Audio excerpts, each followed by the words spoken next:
এখানে হচ্ছে 3, এখানে হচ্ছে 7, এখানে হচ্ছে 11। 3 × 7 × 11 অর্থাৎ লসাগু হচ্ছে আমাদের 231। 3, 7 এবং 11 গুণ করলে 231 হয়। এখন আমরা চলে যাব অঙ্কের খ নম্বর অংশে, যেখানে আমাদেরকে বলা রয়েছে যে প্রমাণ করো যে p² y - 3 px + y = 0। তো চলুন খ অংশে দেওয়া রয়েছে এখানে আমাদের একটি উদ্দীপক দেওয়া রয়েছে।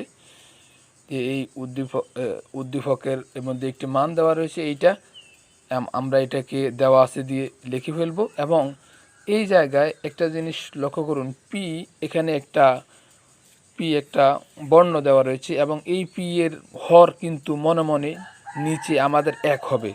তাহলে আমরা যখন এটাকে যোজন বিয়োজন করব তখন আমাদের এটা হবে p+1 যোজন p-1 বিয়োজন। ঠিক তেমনিভাবে আমরা এই অংশটাকেও আমরা যোজন বিয়োজন করব। তাহলে আমাদের এখানে হবে, যোজন করলে হবে p+1। তাহলে আমাদের যোজন করলে আমাদের কি হবে, যোজন করলে আমাদের এই সংখ্যাটা আমরা সর্বপ্রথম এখানে নিয়ে নেব। নিয়ে নেওয়ার পরে আমরা এরপর হচ্ছে যোগ দিব যোজনের জন্য। এরপর হচ্ছে নিচের সংখ্যাটা আমরা নিয়ে নিব। তাহলে আমরা এই জায়গায় নিচের সংখ্যাটা নিয়ে নিলাম। এরপর হচ্ছে আমাদের p-1, এই জায়গায় লক্ষ্য করুন p-1, এটা আমরা বিয়োজনের কাজ করছি।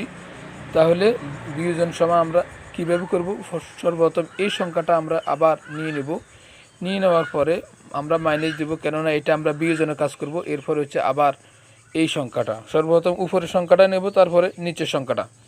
অর্থাৎ প্রথমে নেব আমরা উপরের সংখ্যাটা এইটা, তারপরে আমরা মাইনাস দেব বিয়োজনের জন্য, তারপরে আমরা নিচের সংখ্যাটা নেব এবং এটা এখানে নেব। এখন এইখানে একটা কথা রয়েছে, এইখানে কিন্তু আমাদের মাইনাস রয়েছে, এখানেও কিন্তু মাইনাস রয়েছে। এই দুইটা মাইনাসে প্লাস হবে।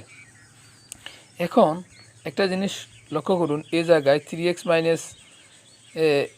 √3x - 2y, এইটা উপরের অংশের এইটা এবং √3x - 2y এটা আমরা কাটাকাটি করব। কাটাকাটি করলে আর আমাদের 2 ×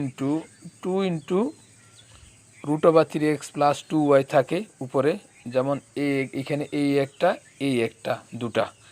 তাহলে আমরা এটা মানটা লিখে ফেললাম এবং পরবর্তীতে আমরা লক্ষ্য করুন, আমরা এটা মাইনাসের এটা এবং প্লাসের এটা আমরা কাটাকাটি করব।